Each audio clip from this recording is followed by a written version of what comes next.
दोस्तों 2 महीने पहले चर्चा में आए रिचर्ड रिक स्लेमैन अब इस दुनिया में नहीं हैं। ये दुनिया के पहले ऐसे इंसान थे जिनको सूअर की जेनेटिकली मॉडिफाइड किडनी लगाई गई थी और ये जो प्रत्यारोपण था वो पूर्णतः सफल था।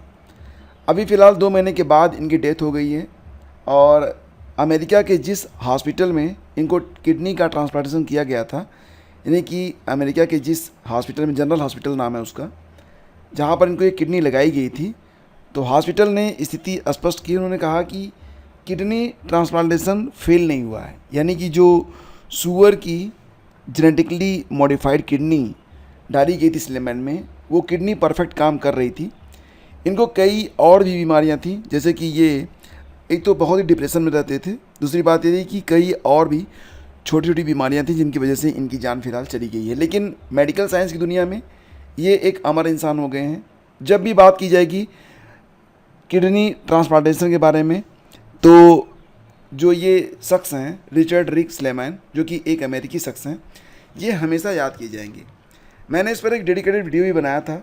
जब इनका किडनी जो है ट्रांसप्लांट किया गया था तो मैंने एक वीडियो बनाया था, लिंक मैं वीडियो के डिस्क्रिप्शन में डाल दूंगा, आप लोग देख लीजिएगा। और ये नाम याद रखिएगा क्योंकि एग्ज़ाम पॉइंट ऑफ व्यू से ये नाम जो है वो काफ़ी चर्चा में रहेगा और पूछा जा सकता है। तो दुनिया में सबसे पहले सूअर की किडनी ट्रांसप्लांट करवाकर चर्चा में आए 62 साल के रिचर्ड स्लेमैन अब इस दुनिया में नहीं हैं। उनके परिवार ने शनिवार को बताया कि उनकी मौत का कारण पता नहीं चला है। वहीं मैसाचुसेट्स के जिस अस्पताल में उनकी किडनी बदली गई थी, अस्पताल का कहना है कि ट्रांसप्लांट संबंधित किसी कारण से उनकी जान नहीं गई है। मैसाचुसेट्स के जनरल हॉस्पिटल में उनकी 4 घंटे की सर्जरी की गई थी अब से 2 महीने पहले, मार्च के महीने में, और फिर सफलतापूर्वक सूअर की जो जेनेटिकली मॉडिफाइड किडनी थी उसको प्रत्यारोपित किया गया था। अस्पताल ने कहा कि रिक स्लेमैन की मौत से अस्पताल की पूरी टीम बहुत ही दुखी है।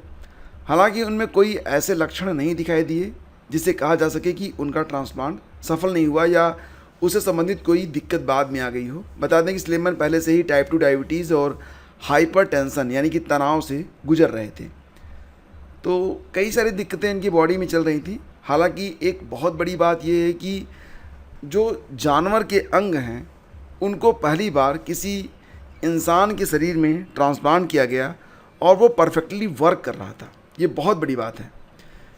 दोस्तों आपको बता दें कि दिसंबर 2018 में उन्होंने पहली बार मानव किडनी ट्रांसप्लांटेशन भी करवाया था, यानी कि जो रिचर्ड स्लेमैन है, इनकी किडनी एक बार 2018 में भी बदली गई थी, तब इनको इंसान की किडनी लगाई गई थी और ये जो सर्जरी हुई थी ये भी जनरल हॉस्पिटल में ही हुई थी।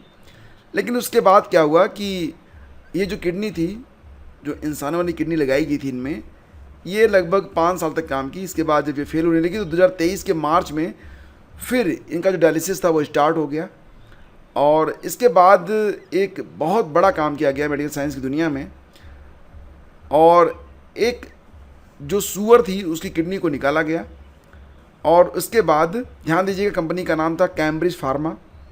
तो कैम्ब्रिज फार्मा कंपनी ने ई जेनेसिस की प्रक्रिया से तैयार जो किडनी तैयार की थी उसको जो है स्लेमैन को लगाया गया और ये किडनी ट्रांसप्लांटेशन पूर्णतः जो है सफल रहा था।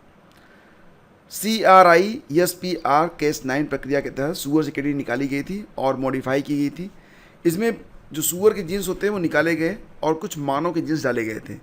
इस सर्जरी के बाद स्लेमैन के परिवार के लोग भी बहुत खुश थे। उन्होंने कहा कि बहुत अच्छी बात है, अब ये बाकी की जो ज़िंदगी है उसको बहुत ही आसानी से जी पाएंगे। लेकिन कौन जानता था कि इनकी ज़िंदगी मात्र 2 महीने और बची हुई है। लेकिन फ़िलहाल फ्रेंड्स एक बात तो और है कि स्लेमैन ने जो मार्च 2023 में उन्होंने जानवर के अंग को अपने बॉडी में इम्प्लांट करवाया, उससे इस बीमारी से जूझ रहे हज़ारों लोगों को एक नया रास्ता मिला है और हो सकता है कि आगे चलकर बहुत सारे ऐसे ऑपरेशन होने लगे, सक्सेसफुल इम्प्लांटेशन होने लगे और लोगों की जान बचने लगे। वैसे 2 महीने तक किडनी ने काम किया। हॉस्पिटल का ये कहना है कि किडनी फेलियर नहीं हुआ है और भी कई दिक्कतें थी। तो मतलब कि किडनी का जो इम्प्लांटेशन किया गया था वो बिल्कुल सक्सेसफुल रहा और इससे एक नई उम्मीद जगती है, ख़ासतौर से उन लोगों के लिए जो लोग डायलिसिस पर जिंदा हैं और जिनकी जो है अल्टरनेट डे डायलिसिस हो रही है। ज़िंदगी बहुत ही नर्क होती है डायलिसिस, और इसमें क्या होता है कि जिस दिन डायलिसिस होती है लगभग 6 घंटे का समय लगता है और इसके बाद फिर नेक्स्ट डे में क्या होता है कि आपको आराम करने कहा जाता है और तीसरे दिन यही प्रक्रिया दोबारा से स्टार्ट हो जाती है। तो डेफिनेटली ये बहुत ही कठिन प्रक्रिया होती है और जिस इंसान के साथ ये सब कुछ होता है मतलब उसका पूर्णतः जो जीवन होता है वो नरक बन जाता है। फिलहाल अब ये महान शख्स ही कहे जाएंगे क्योंकि उन्होंने अपने शरीर पर कुछ ऐसे प्रयोग करने की अनुमति दी जो कि पहली बार किए गए। तो रिचर्ड स्लेमैन अब इस दुनिया में नहीं है, प्रभु उनकी आत्मा को शांति दें।